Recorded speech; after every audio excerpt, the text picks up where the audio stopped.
Squid Game, the internet's current hype.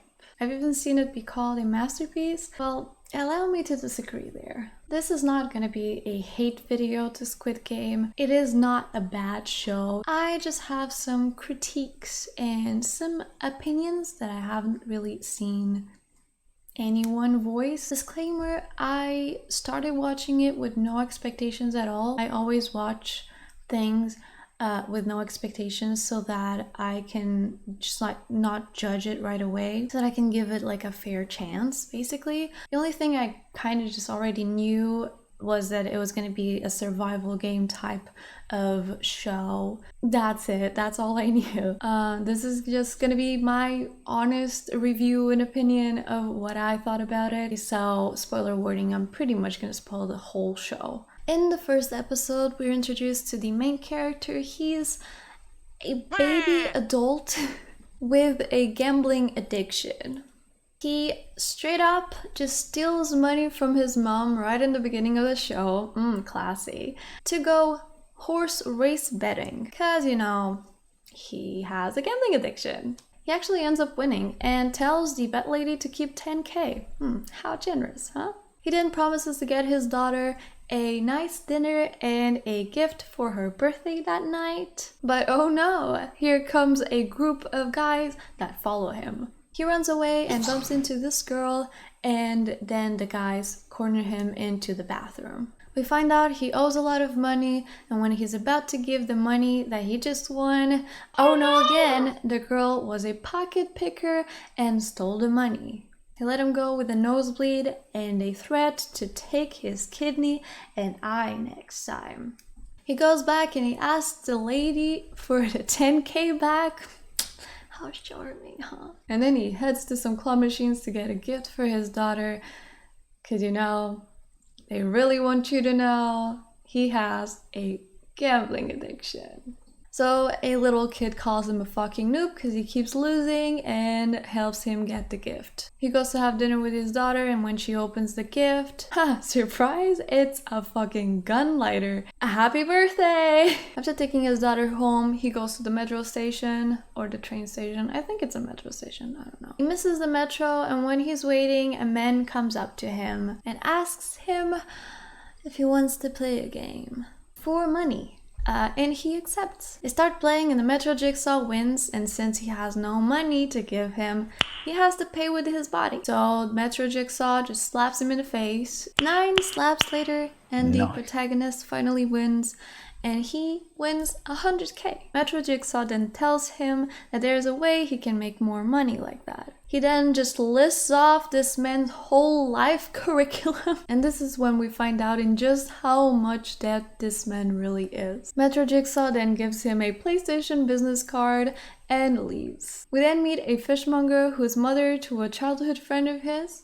And he goes back home and he's told by his mother that his daughter is gonna move to the US in a year. He can't sleep, so he calls the number on the card and accepts to participate in the game. He gets in a sketchy car and gets put to sleep. When he wakes up, we see a lot of people in this dormitory warehouse looking place, and it's all being monitored by this PlayStation people. We also see the leader for the first time. Back in the warehouse, we meet this old man who's counting the people to fight dementia. We find out there's 456 people participating, and that the old man has a brain tumor and not much time left to live. We hear a punch and meet this guy with a snake tattoo. He's throwing hands at this pocket picker from earlier. These two have history and beef with each other, basically. Moving on, the PlayStation people come in, and we find out that the people participating are all in need of money and in debt, and the prize cash is accumulated after each player is eliminated inside a huge piggy bank. They all agree to play, sign a contract, and take quirky little passport photos. Fun! They all move to a different room where the first game is gonna take place, and we meet the fishmonger's son, who is supposedly out of the country. The game starts and it's red light, green light. Right away, someone gets eliminated because they moved on red light, and they realize elimination means death. So everyone starts freaking out and running around. They all start getting fucking blasted. I'm pretty sure this scene is supposed to be funny, but either way, it's super silly and it's pretty fucking funny to me. The game continues with the remaining players, and now the only person moving is the old man. He's having the fucking time of his life. I mean, he's gonna die anyway, so fuck it. Eventually everyone starts moving and they decided to use Fly Me to the Moon cover for this scene, and it really doesn't fit in my opinion, and we'll talk more about this later, but I just feel like the song and the scene, it just doesn't fit well together. Right by the end, our protagonist trips on a body, but he's saved by another player who apparently has a really strong right arm. Game ends, all the players that we met so far made it, and that's the end of episode 1. Now, I didn't expect this show to be groundbreaking or anything like that, obviously. Prior to watching it, it already seemed like a concept that's been done time and time again. It just seemed like a, like I said before, survival game genre type show, and that's okay.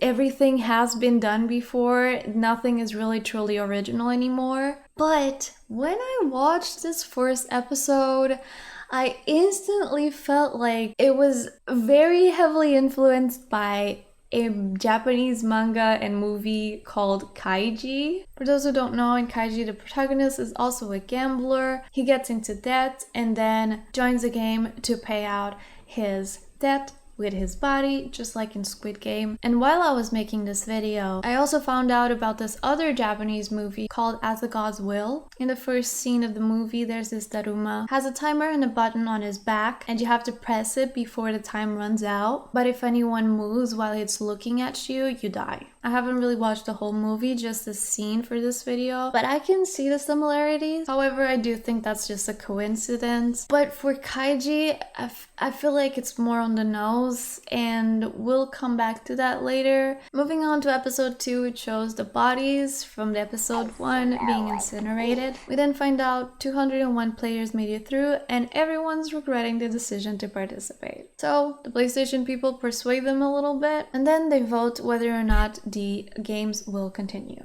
They go vote one by one, starting from the protagonist, the last number, on to the old man, who is the first number. The voting is at 50-50, so the old man has to make the decision, and he votes to not continue.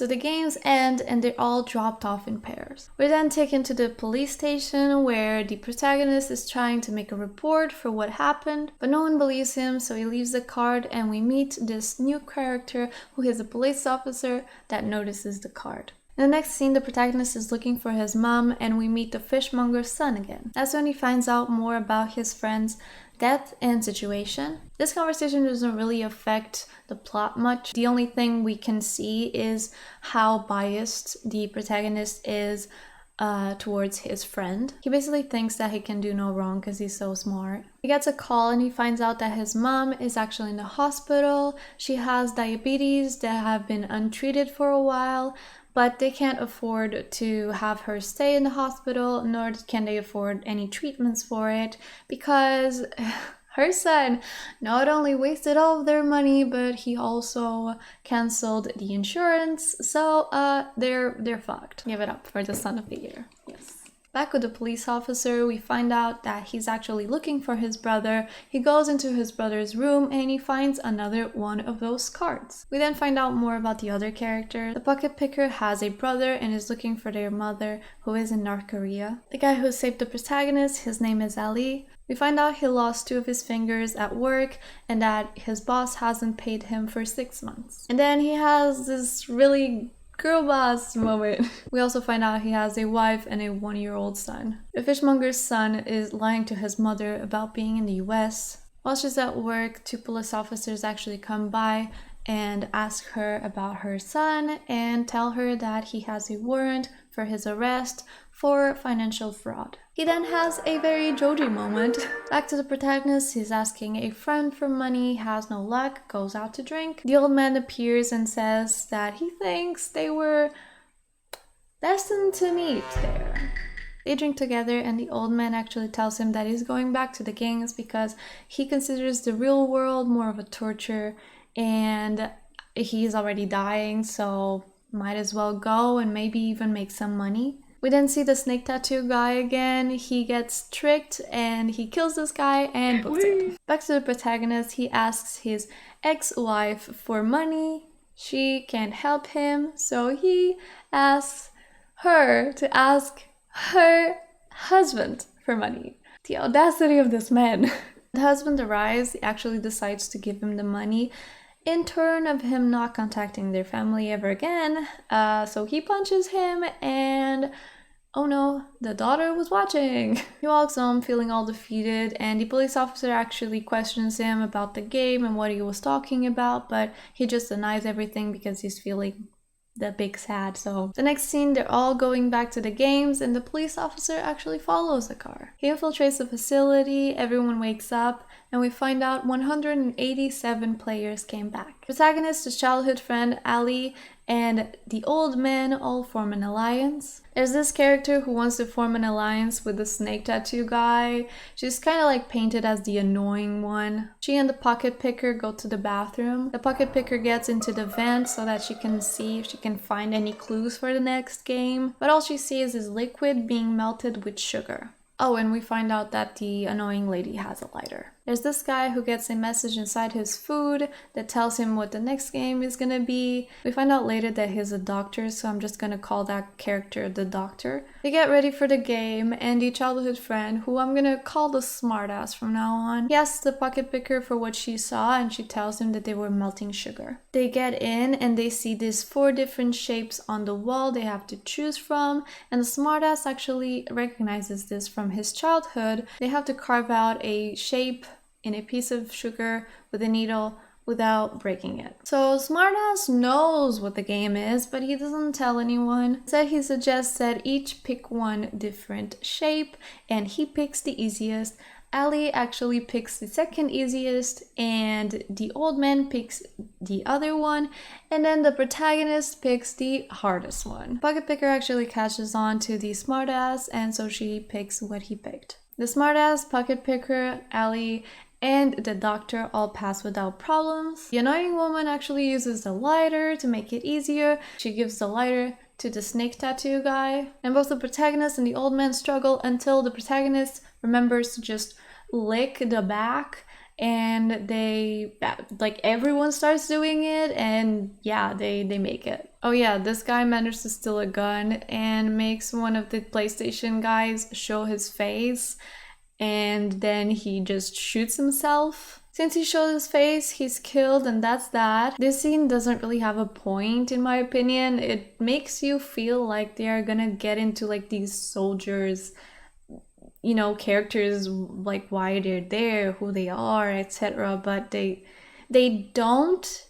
ever get into it, and they don't make it interesting enough for you to theorize about it either. Moving on to episode 4. These 5 are now a group, and they decide to go for doubles on food, which results in these last 5 not getting a meal because there was only one made for each player. Fight breaks from this. A guy is killed by the snake tattoo guy, and later on we hear the PlayStation guys actually say that this was intentional and that they purposely made less meals so that this would happen. Here's the problem. They didn't make less meals. They made the exact number of meals, and we know this because not only did they say it themselves, but we know for a fact that these 5 also get doubles. We see it happen. Either the writers just completely forgot the script, or they just thought that we wouldn't notice because these 2 scenes are 7 minutes apart, but like it's not that long.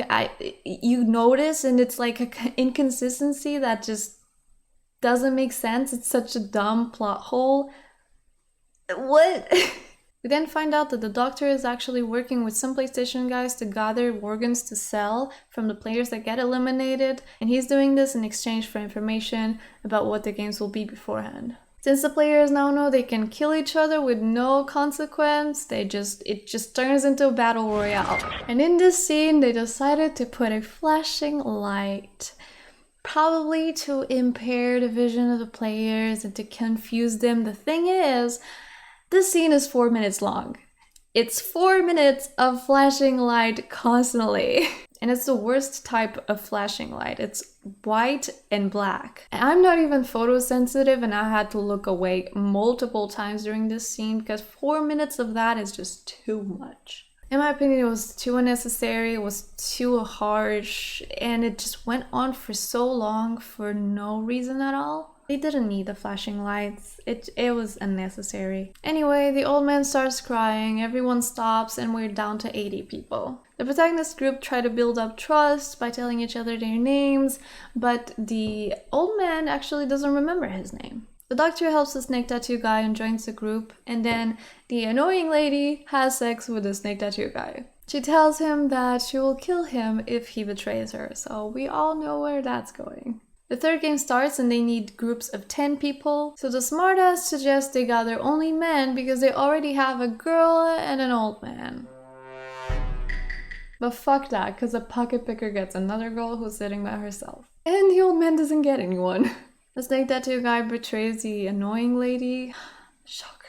So she ends up joining the protagonist team since they're missing someone. So the game is tug of war and the first teams to go are the snake tattoo guys' team and an unknown one. They're on these high platforms and they have to pull the other team off of their platform. And then when the team is hanging by the rope is cut and they fall to their death. I feel like the moment the other players fell, the weight of them would just pull the other players too. And they either would fall as well, or like they would just dislocate their shoulders or arms. But I guess that's a detail, but I don't know, man. I don't know. Anyway, they were fine and the snake tattoo team wins, so. Next up is the protagonist team against another unknown team. They pass by the tattoo guy and he says that he wanted to be the one to kill them, but like, I mean, they are standing on a platform in the middle of the air. It's already been established that they can kill each other, so it's fair game to just, but hey. Plot, right? The old man tells the team a strategy on how they can win because he used to be a tug-of-war champion. They follow it and it works until it doesn't really work anymore, but the smartass comes up with a last-minute strategy and they win. On to episode 5, after the game, the smartass actually suspects that the snake guys' team knew something about the game prior because they chose to only go with men. Yes, let's ignore the fact that he himself also wanted to go with only men. As a viewer, we know that the snake guy is getting information from the doctor, but the characters themselves don't know about this. There really isn't anything to go by to suspect this. We already know that the smartass is a smart character, and for him to suspect that choosing only men means he had to know, then that points to him himself also having to know, right? Because he did the same thing. And if we're supposed to believe that it's just because he betrayed the annoying woman, as if the characters don't already know that he's a douchebag, he would just do that anyway. And we're not gonna like sit here and believe that the characters wouldn't have thought that he might have been just misogynistic in general. So yeah, it doesn't make sense. It just doesn't make sense, okay? It's such a small thing that could have just been cut out. It just makes no sense for it to be there.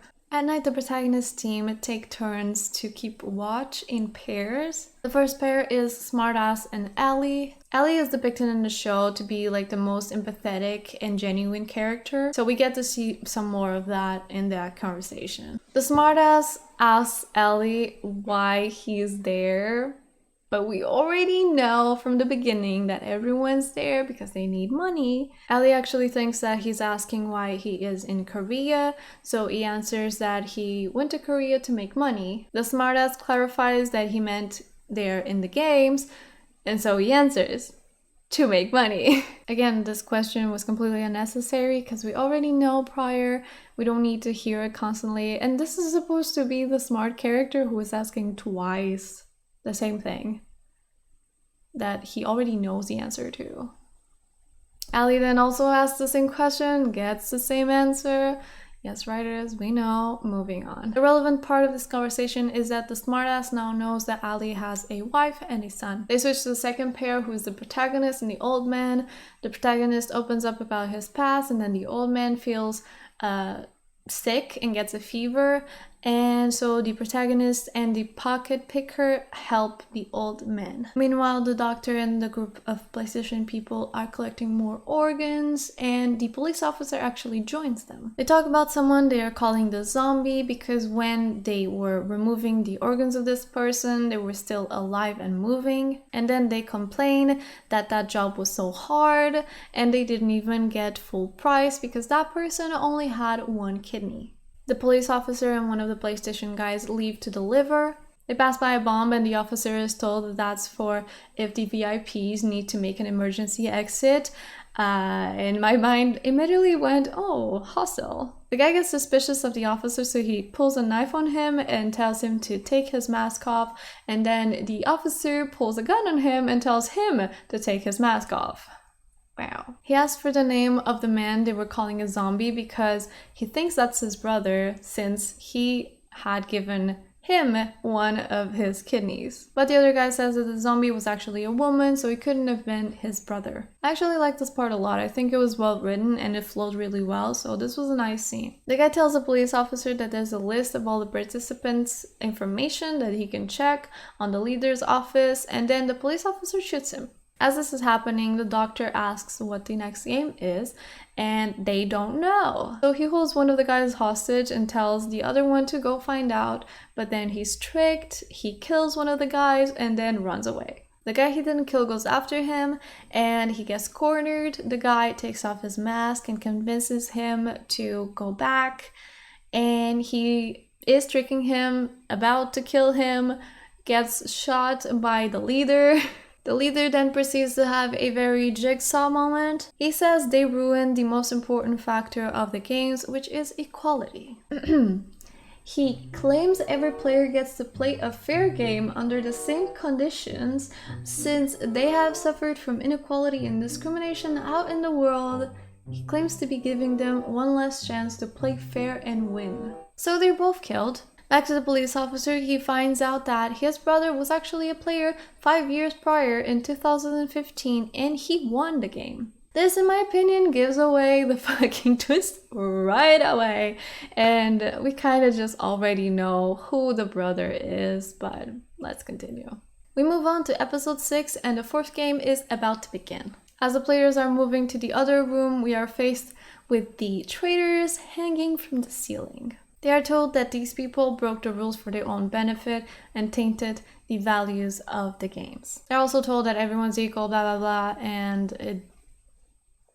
they apologize. The game is about to start and they have to get together in pairs. Smartass teams up with Ali because he's strong, the pocket picker with the girl, the protagonist with the old man, and since the doctor is dead, someone has to be left without a pair, and that will be the annoying lady who is taken by the PlayStation people. Turns out they're playing with marbles, they can choose the game, but they're playing against each other. The girls decide to talk and get to know each other since one of them will die. We find out that the pocket picker's grandparents and older brother all died in a plague when she was a kid, that her father was killed while swimming across the border, and that her mother was hiding in China and then taken back to North Korea. She wants to use the money to buy a house for her and her little brother and to bring back her mother.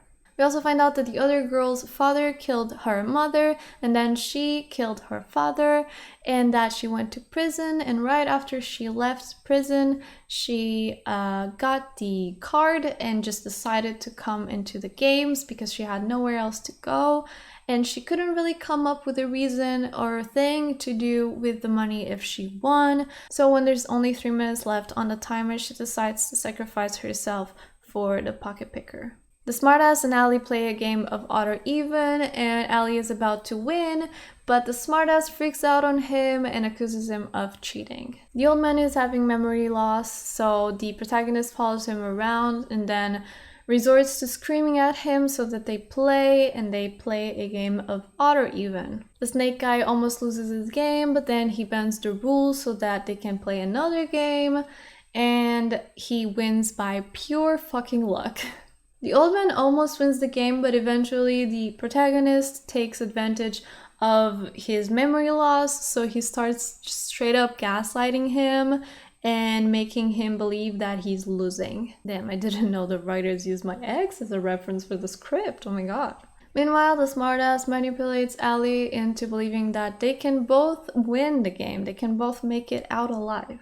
Poor Allie actually believes this and he gets killed. Back to the old man, it seems like he has lost the game, but he has one last marble in his pocket. But before the game can continue, he starts having memory loss again, and so it's back to chasing him. Eventually, the old man suggests that they both go all in, but the protagonist says it's not fair. And the old man confronts him, saying that that's what he's been doing this whole game, and if it makes sense to trick his friend. The protagonist realizes that the old man was actually aware the whole time. The old man gives him the last marble, so the protagonist gets to live, but with a guilty conscience. Also, when he's leaving, the old man remembers his name and tells him.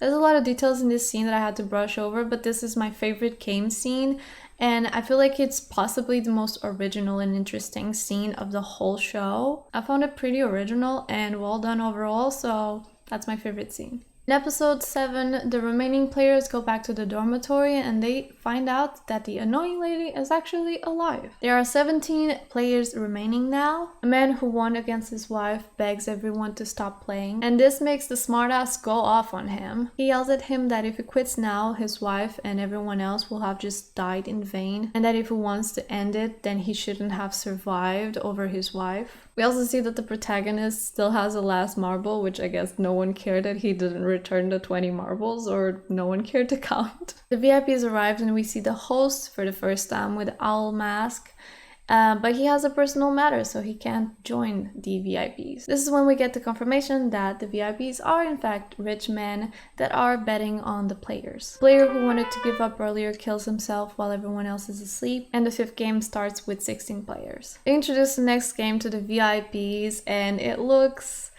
a lot like this one from Kaiji, so once again, I was getting disappointed, I'm not gonna lie. The players have to each choose a number from 1 to 16, but they are not told anything about the game or why they're choosing a number. Some go for the middle numbers right away, and then others go for the last numbers and the first numbers, leaving the very first number and the very last number. The protagonist is torn, so he goes for the first number, but the other player asks him to get the first number, so he goes for the last number. The game starts and the players have to cross a bridge, guessing which tiles of glass are the tempered ones, which can hold up to 2 people, and which ones are the normal ones that will just break right away. This means that you are more likely to get through the further back you are. Player number 1 guesses the first tile right, and then he falls on the second one. They keep going, and as people fall, they find the right ones until it gets to player number 6, who just stops and starts praying. So number 7 goes and tries to push him off, but he gets pushed off instead. Number 6 then just thanks the Lord, and he gets pushed by the number 8. But now number 8 has to go by himself. He actually manages to get some. He says he actually can tell the difference between the 2 glasses, but just as he says that, he tries and he fails and falls. I think this is a pretty humorous scene, just like the red light, green light. Again, I could just have a fucked up humor, but I think it's funny, okay? It's silly, it's funny, alright? Now it's number 9, who is the snake tattoo guy, and he doesn't want to risk his life, so he tells everyone else that if they want to go, they have to go first. Meanwhile, the police officer is undercover as a server for the VIPs. He goes into the bathroom with this perverted one who is trying to take advantage of him, and he makes him spill everything on video. Back to the game, number 10 gets pushed by number 11, who is the annoying lady, and she goes up to the snake tattoo guy and grabs him, tells him he has a tiny dick, and just they both fall. Double homicide. Remember when I said this scene was pretty humorous? Well, on second thought, never mind that. They do these cuts into the VIPs and they make a bunch of forced jokes, and I don't know, maybe it's just not my type of humor. Humor is subjective, but I found it really... Maybe it's just for us to really not like the VIPs, but I feel like you just already don't like them right away. I don't know, it was So number 12 falls, and then we find out that number 13 was actually a glass manufacturer, and he can actually tell the glasses apart, so he manages to get pretty far. There's only one left, and the leader actually turns off the lights so that they can't tell the difference anymore. He asks if anyone has anything he can throw so he can try and go by sound. So the protagonist gives him the marble and he tests, so he then asks for another thing, but no one has anything else, so a smartass just pushes him. They all cross and the timer goes out, shattering all of the tiles into this very long, awkward slow-mo. Now, the effects are good, but it was such a long slow-mo. Why was it so long? The leader notices the VIP was gone for too long, so he actually goes after the police officer. In episode 8, they catch up to him. He shoots his last bullet into the leader's shoulder, and that's when it's revealed that the leader is his brother, which was expected. I was hoping that they were throwing us off by making it very obvious and then making a better twist, because twist in the twist. But no, it's just that's his brother. The brother then shoots the police officer because he refused to join him. Meanwhile, the protagonist questions the smartass and he finally sees his true colors. The three are given suits to change into, and that's when we find out that the pocket picker is badly injured. They're given a fancy nice dinner and then they get to keep the knives at the end. At night in the dormitory, the protagonist comes up to the pocket picker because he can tell that she is not doing okay. He puts his knife in his pocket, blade up. What a safety hazard. He's really asking to get stabbed in the hand. The pocket picker asks him what he'll do if he wins the money, and he says he'll pay off his debt, he will get a proper store for his mother, and that he will start being a real father to his daughter. Yes, because money is sure to make that happen. The pocket picker asks him to promise that if she doesn't make it, that he will go and get her brother and take care of him. But he doesn't reply. Instead, he stays silent and gets up and walks towards the smartass, who is now fallen asleep. And oh look, the knife is now mysteriously bladed down. How convenient.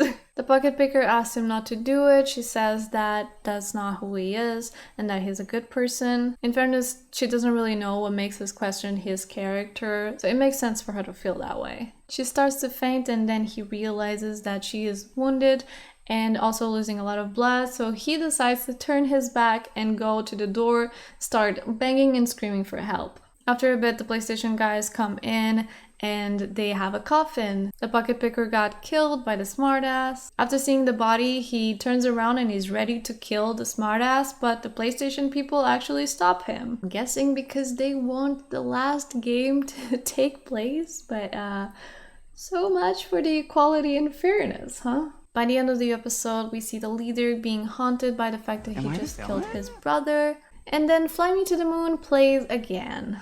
I know both times that this song plays, it's meant to be diegetic music. It's coming from this miniature animatronic band, but I feel like there were better song choices that would fit both of the scenes better. For example, if they just wanted to go with the Sinatra song, they could have gone with the song My Way. I feel like that would have worked perfectly.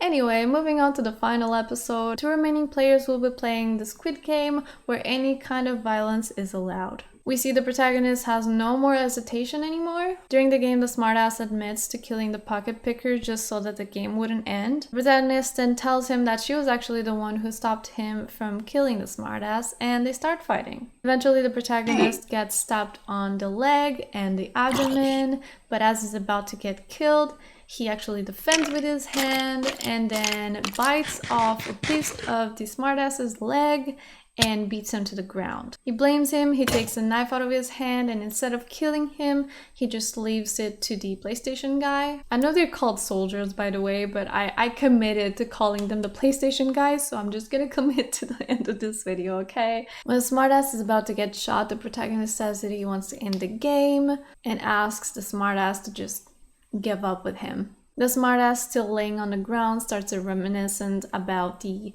childhood that they shared together, but then he decides to sacrifice himself and asks the protagonist to help his mom for him. The protagonist is now the winner, and he is told to pretend it was all a dream. He's dropped off with a card containing all the money he won, and he goes to withdraw 10K. He heads home completely broken and finds the fishmonger. She's very sweet and caring as always, and he tries to offer her the 10K. She declines and asks him if there's any chance he has seen her son, but soon after she says never mind, and the protagonist just keeps going. As he gets home, he finds his mother laying dead on the ground, and I feel like this would have been the best place to end the show on. It's a really strong and effective scene, and it already delivers the overall message very well. But sadly, it doesn't end there, and we skip to a year later. He's still hopeless, and we find out that he hasn't touched the money he won. He buys a rose from this lady. There's a card in there signed from the old man with a time and place. It doesn't really get surprising when we didn't really see him get shot, so it's not that big of a surprise that he's actually alive, and turns out he was actually behind it all. He arrives there and the old man is on his deathbed. He asks for an explanation from the old man, and the old man says that he will give an explanation if he agrees to play one last game. There was a homeless man sitting outside for hours and no one was helping him, and the old man bet that if no one helps him, he wins, and if someone helps, then the protagonist wins. The old man says that his name and his tumor were real. They see someone helping the homeless man, but then they go away, and the old man asks the protagonist if he can still trust there's any good in people after everything he went through. He ignores and he asks the old man why he gave him the card. The old man says that he knew the money was still sitting on the account and asks if it's out of guilt. The protagonist in turn asks if he doesn't feel guilty for what he's done. The old man continues by saying that the money was the protagonist's reward, so he has every right to use it. He then says that both people with no money and too much money have no fun in life, so in order to have some fun again, they made the games. He justifies it by saying that no one was obligated to play and everyone came back out of their own choice. He points out that the man is still outside and asks the protagonist if he can still trust humanity can be good. The protagonist then asks why the old man joined the games, and it's basically the same answer, for fun. The old man then says that by playing, he already felt fulfilled, so that's why he let the protagonist win and live. As it turns to midnight, the old man dies. A police car comes with the person from earlier to save the homeless man. And we also find out the old man didn't join the VIPs because he wouldn't have as much fun watching as he did playing. And then the protagonist goes, gets a haircut, and dyes his hair red. He gets the pocket picker's brother, the fishmonger adopts him, and he leaves a suitcase full of money for them. And then he heads to the airport to travel to the US to reunite with his daughter. At the metro station, he finds someone playing the same recruitment game that he did. He goes there, steals the card, throws the man into the wall, and screams at him not to go. Chill. When he's about to get on the plane, he calls the number on the card and he asks them who they are and how they can do this to people. And he doesn't get on the plane because they needed to leave it open-ended for a second season.